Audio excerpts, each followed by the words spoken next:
इस गांव में रहता है एक भूत जो लोगों के सर खा जाता है, लेकिन असली डर पानी के अंदर नहीं बल्कि लोगों के दिलों में छुपा है। कहानी हमें ले जाती है 19th सेंचुरी के वियतनाम के एक छोटे से गांव में। ये जगह ऐसी है जहां सुबह भी फॉग से ढकी रहती है और हवा में एक अजीब सा डर खुला हुआ है। पिछले 5 सालों से यहाँ के लोग एक साय के साथ जी रहे हैं, एक ऐसा खौफनाक लेजेंड जिसे वो द ड्रॉनिंग घोस्ट कहते हैं। गांव वालों का मानना है कि एक झील के गहरे पानी में एक बदला लेने वाली आत्मा रहती है। यह आत्मा लोगों को सिर्फ मारती नहीं है बल्कि उन्हें पानी के अंदर खींच लेती है और उनका सर खा जाती है। अब तक 8 पर्सन्स इसका शिकार बन चुके हैं और उनकी सर कटी लाशें किनारे पर मिली है। इस वजह से पूरा गांव डर से कांप रहा है। इस खौफनाक माहौल के बीच हम मिलते हैं मून से। मून जो कि एक कपड़े की व्यापारी है, एक स्ट्रॉन्ग और हिम्मत वाली औरत जो अपनी भतीजी यानी नीस को अपनी जान से ज्यादा चाहती है। लेकिन मून की दुनिया तब हिल जाती है जब एक दिन अचानक उसकी नीस गायब हो जाती है। 5 दिन बीत जाते हैं। मून हर जगह उसे ढूंढती है लेकिन उसका कोई नामो निशान नहीं मिलता। बस एक चीज मिलती है, उसकी नीस की एक चप्पल जो कि उसी मनहूस झील के किनारे तैर रही थी। गांव वाले और वहाँ का डिस्ट्रिक्ट चीफ फौरन मान लेते हैं कि ये काम भी ड्रोनिंग घोस्ट का हो सकता है और उसने भी इस लड़की को मार ही डाला होगा बाकियों की तरह, क्योंकि सबको ये लगता है कि ये भूत का ही काम हो सकता है। चीफ अपने सिपाहियों को उस बच्ची को ढूंढने से मना कर देता है। वो कहता है कि ये इंसान की बस की बात है ही नहीं। लेकिन मून इस बात को मानने से इनकार कर देती है। वो लॉजिक में मानती है। वो आंखें बंद कर किसी भी बात पर यकीन नहीं कर सकती है। यहीं पर वो एक बहुत इंपॉर्टेंट चीज नोटिस करती है जो कि बाकी सब इग्नोर कर रहे थे। पिछले सारे केसेस में बॉडी किनारे पर मिली थी लेकिन उसकी नीस की बॉडी वहाँ थी ही नहीं, गायब थी। उसे लगता है कि शायद उसकी भतीजी अभी भी जिंदा है। यकीनन वो जिंदा हो सकती है या फिर ये किसी इंसान का काम है, भूत का नहीं। इसलिए वो अपने किसी जान पहचान वाले को मदद के लिए बुलाती है, एक ऐसे डिटेक्टिव को जो साइंस और ऑब्जर्वेशन पर चलता है, सुनी सुनाई बातों पर नहीं। वो मशहूर है ऐसे मुश्किल केसेस सॉल्व करने के लिए जहाँ लोगों को लगता है कि ये भूत का काम हो सकता है। पर वहीं वो डिटेक्टिव इंसानी लालच और जुर्म ढूंढ ही निकालता है। उसका नाम कीन है। कीन गांव में आता है एक तलवार और एक तेज दिमाग लेकर। जैसे ही वो गांव में एंटर होता है उसे वहाँ का डरावना माहौल महसूस होता है। हर जगह छोटे छोटे मंदिर बने हैं और हवा में अगरबत्ती का धुआं घुला हुआ है। कीन एक और अजीब चीज नोटिस करता है।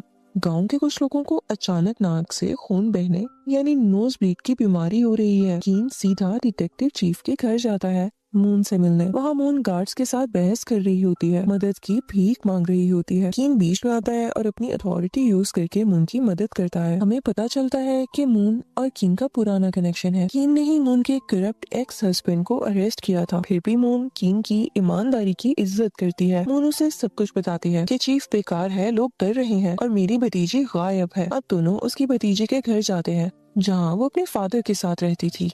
कीन फौरन से अपनी इन्वेस्टिगेशन शुरू करता है। उसे पता चलता है कि मून की भतीजी एक बहुत ही चुपचाप और सीधी सादी सी लड़की थी जिसका कोई दुश्मन नहीं था। लेकिन एक बड़ा क्लू मिलता है। उस लड़की के गायब होने से 2 हफ्ते पहले एक चोर ने उसके कमरे में घुसने की कोशिश की थी।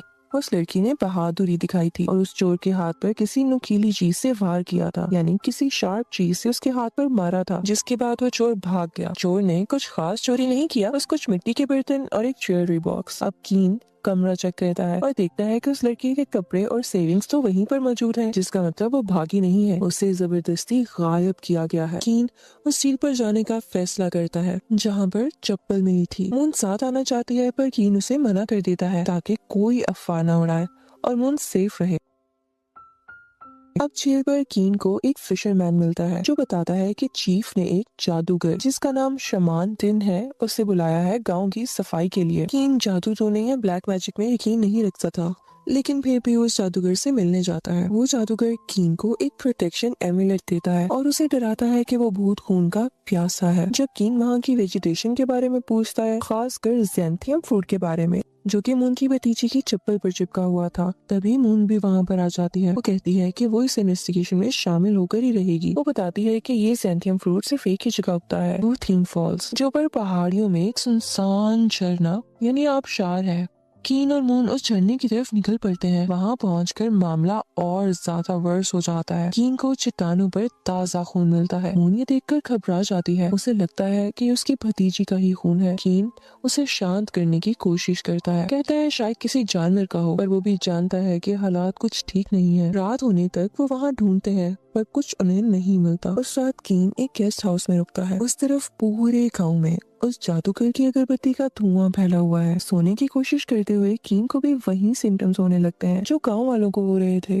उसकी नाक से खून बहने लगता है। उसे नींद नहीं आ रही होती। वो काफी बेचैन होता है, लेकिन फिर भी उसकी आंख लग ही जाती है। उसे एक बहुत खौफनाक सपना आता है। सपने में वो मून की भतीजी यानी उस लड़की को पानी के पास देखता है। अचानक पानी के अंदर से गले सड़े हाथ निकलते हैं और उसे नीचे खींचने लगते हैं। कीन उसे बचाने की कोशिश करता है, लेकिन जब वो उसे ऊपर खींचता है तो उसके हाथ में उस लड़की का कटा हुआ सर होता है। कीन कांपते हुए जागता है। अब हकीकत और सपने के बीच का फर्क धुंधला होने लगा है। अगली सुबह कीन उस बुरे सपने को झटक कर फैक्ट्स पर वापस आता है। वो मार्केट जाता है ये पता करने के लिए कि वो लड़की आखिरी बार कहाँ देखी गई थी। एक विटनेस बताता है कि जिस दिन वो लड़की गायब हुई वो अपनी दुकान जल्दी बंद करके झरने की तरफ गई थी। लेकिन सबसे बड़ी बात ये थी कि जाने से ठीक पहले उस लड़की के बहस एक औरत से हुई थी जिसका नाम डुएट है। डुएट कोई मामूली लड़की नहीं है। वो डिस्ट्रिक्ट चीफ की बेटी है, अमीर, मगरूर और ताकतवर। कीन उसे सवाल जवाब करने चाहता है। डुएट मानती है कि उसकी उस लड़की से बहस हुई थी, पर वो कहती है कि ये कपड़े के ऑर्डर को लेकर थी, किसी और चीज का इससे कोई लेना देना नहीं है। वो कहती है कि उस लड़की ने उसे धमकी दी थी कि अगर डुएट पैसे नहीं देगी तो वो थाक नाम के आदमी से पैसे ले लेगी। यहाँ एक नया नाम सामने आता है, थाक। थाक एक आर्टिस्ट है जो मिट्टी के बर्तन बनाता है और बांस के जंगलों में रहता है, और वो डुएट का मंगेतर यानी फियांसे भी है। कीन और मून थाक के स्टूडियो जाते हैं। वहाँ बहुत ही प्यारे और खूबसूरत मिट्टी के बर्तन रखे थे, बिल्कुल उसी स्टाइल के बर्तन जो कि उस लड़की के कमरे में मिले थे। कीन थाक पर दबाव डालता है कि वो सच बोले। अब यहाँ पर वो एक बहुत ही उदास कहानी सुनाने लगता है। वो बताता है कि उसकी और ट्वेट की सगाई बचपन में ही उनके माँ बाप ने तय कर दी थी, यानी उनकी एंगेजमेंट बचपन में ही हो गई थी। पर वो इस रिश्ते से खुश नहीं था। उसे मून की भतीजी यानी उसी लड़की से प्यार था जो कि अब गुम है। वो एक गरीब खानदान की लड़की थी। ताक उस लड़की को अपनी सोलमेट मानता था। उसने चीफ से परमिशन भी मांगी थी कि वो उस लड़की को अपनी दूसरी बीवी बना लेगा, लेकिन चीफ और ट्वेट ने इसे अपनी बेइज्जती समझा और गुस्सा हो गए। थाक प्लान कर रहा था कि वो ट्वेट से अपनी मंगनी तोड़कर उसी लड़की के साथ चला जाएगा। अब इस कंक्लूजन से सब कुछ बदल जाता है। अब एक मकसद, मोटिव सामने आता है। ट्वेट को जलन थी। वो ह्यूमिलेटेड फील कर रही थी। उसकी मंगनी यानी एंगेजमेंट उस लड़की की वजह से टूट रही थी। कीन समझ जाता है कि कपड़े वाली बहस तो पूरा झूठ, असली झगड़ा थाक को लेकर था। ट्वेट ने ये अफवाह भी फैलाई थी कि वो लड़की थाक के बच्चे की माँ बनने वाली है ताकि वो बदनाम हो जाए, जबकि थाक कहता है कि उनका ऐसा रिश्ता कभी था ही नहीं। अब यहाँ पर कीन सारी की सारी स्टोरी समराइज करता है। मून की भतीजी यानी उस लड़की के कमरे में जो चोर घुसा था वो इत्तेफाक नहीं था।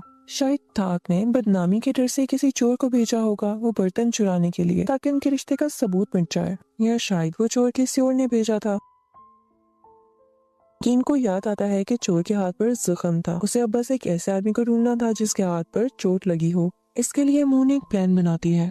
वो मार्केट में चाकू फेंकने का कंपटीशन रखती है ताकि सस्पेक्ट सामने आ सके। प्लान काम कर जाता है।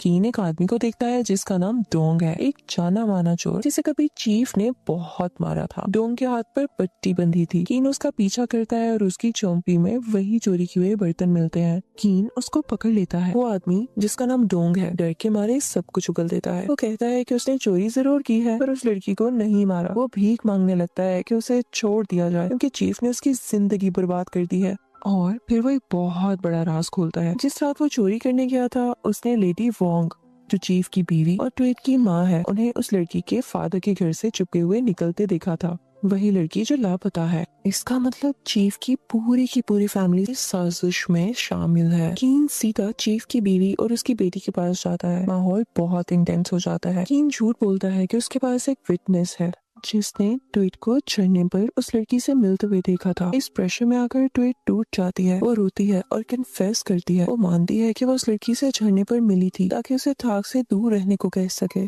उनमें झगड़ा हुआ। ट्वेट कहती है कि उसने गुस्से में उस लड़की को धक्का दिया। वो गिरी और उसका सर पत्थर से टकराया। खून देखकर ट्वेट को लगा कि उसने उस लड़की को मार डाला है और डर के मारे भाग गई। लेडी यानी चीफ की बीवी अपनी बेटी को बचाने के लिए बीच में आती है। वो कहती है कि एक हादसा यानी एक्सीडेंट था। और शायद उसके भागने के बाद ड्रोनिंग घोस्ट ने बॉडी को गायब कर दिया हो। ट्वीट को अरेस्ट कर लिया जाता है लेकिन बॉडी अभी भी गायब थी। उस शाम कीन बुरी तरह थक चुका था। अगरबत्ती का धुआं फिर से गहरा होने लगा था और उसे हेलुसिनेशंस होने लगे थे, यानी उल्टी पुल्टी चीजें नजर आने लगी थी। उसे अपने कमरे में ड्रोनिंग घोस्ट दिखाई देने लगता है, एक सरकटा साया जो उस पे हमला कर रहा था। उसका साथी डिप्टी सही वक्त पर आ जाता है और उसे होश में लाता है। डिप्टी पुराने केसेस की फाइल लेकर आया था जो कीन ने मंगवाई थी। कीन पैटर्न ढूंढ रहा था। वो पढ़ता है कि 30 साल पहले एक 14 लोगों के परिवार को, यानी एक ऐसी फैमिली जिसमें 14 लोग थे, उनको गद्दार ट्रेटर्स माना गया था और इसी वजह से उनका सर कलम कर दिया गया था। और उस एग्जीक्यूशन का ऑर्डर देने वाला कोई और नहीं बल्कि जवान चीफ था। जब कीन पास्ट को देख रहा था तभी प्रेजेंट में कुछ बहुत बुरा होता है। आखिरकार झील के किनारे एक सरकटी लाश मिल ही जाती है। पूरे गांव में हड़बड़ मच गई थी।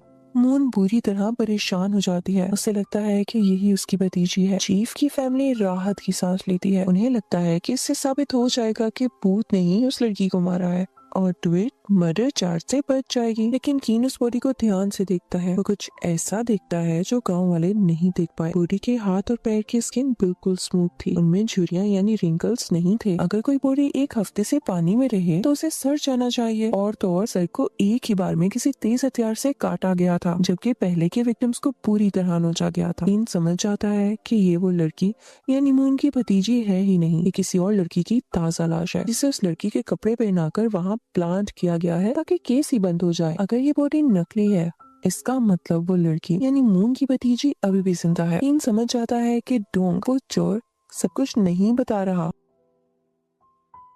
कीन को डोंग के पास उसकी ज्वेलरी का एक बॉक्स मिलता है। उसे पता चलता है कि डोंग और चीफ के घर की एक नौकरानी आपस में मिले हुए हैं। वो दोनों लेडी वोंग को ब्लैकमेल कर रहे हैं।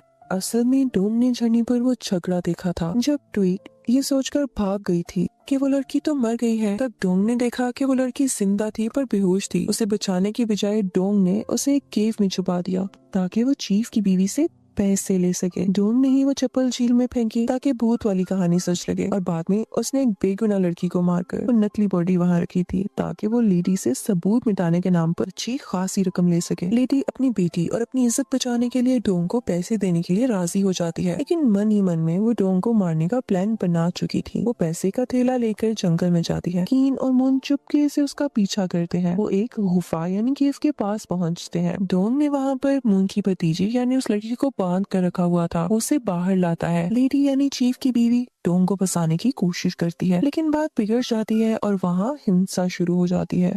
कीन सामने आ जाता है। डोंग तलवार लेकर कीन पर हमला करता है। दोनों में भयंकर लड़ाई होती है। कीन जो अभी भी उस जहरीली अगरबत्ती के असर में था, उसे लड़ने में मुश्किल हो रही थी क्योंकि उसे बीच बीच में भूत दिखाई दे रहा था।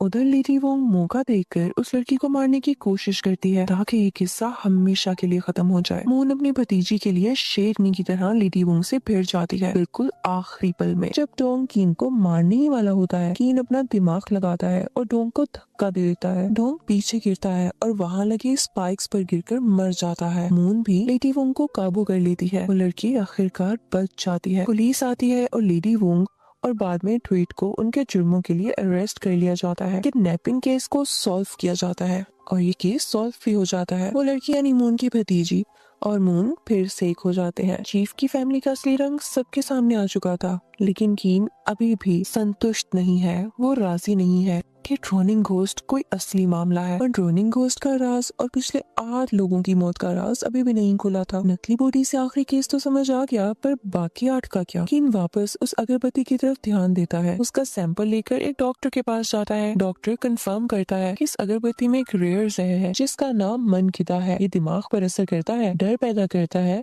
हेलुसिनेशंस देता है और नाक से खून लाता है। मतलब भूत कोई आत्मा नहीं थी, ये बस दिमाग का खेल था जो कि उसी जादूगर ने रचाया था। कीन फौरन से उस जादूगर को पकड़ने के लिए भागता है, लेकिन वो गायब हो चुका था। गांव में एक और लाश मिलती है। ये लाश किसी और की नहीं बल्कि डिस्ट्रिक्ट चीफ की थी। उसका भी सर गायब था। कीन को समझ आता है कि सारा सच उस 30 साल पुराने हत्याकांड यानी उसी एक वाक्य से जुड़ा है। चीफ जिन्होंने 14 लोगों को गद्दार बोलकर मरवाया था, उसी खानदान में असल में 15 लोग थे। एक बच्चा बच गया था जिसने छुपकर अपने पूरे खानदान को मरते हुए देखा था। वो बच्चा बड़ा होकर जादूगर बना, वापस गांव में किसी को बचाने नहीं बल्कि बर्बादी करने ही आया था। उसने उस जहरीली अगरबत्ती से पूरे गांव को नशा दिया, उन्हें डर और कंफ्यूजन में रखा। रोनिंग घोस्ट की कहानी की आड़ में उसने चुन चुन कर उन लोगों को मारा जो उसके खानदान की मौत के जिम्मेदार थे। चीफ उसका आखिरी शिकार था, वो आदमी जिसने उसके परिवार यानी खानदान को खत्म करने का ऑर्डर दिया था। कीन को उस जादूगर की झोंपड़ी में एक ठंडी जैकेट की रुई मिलती है।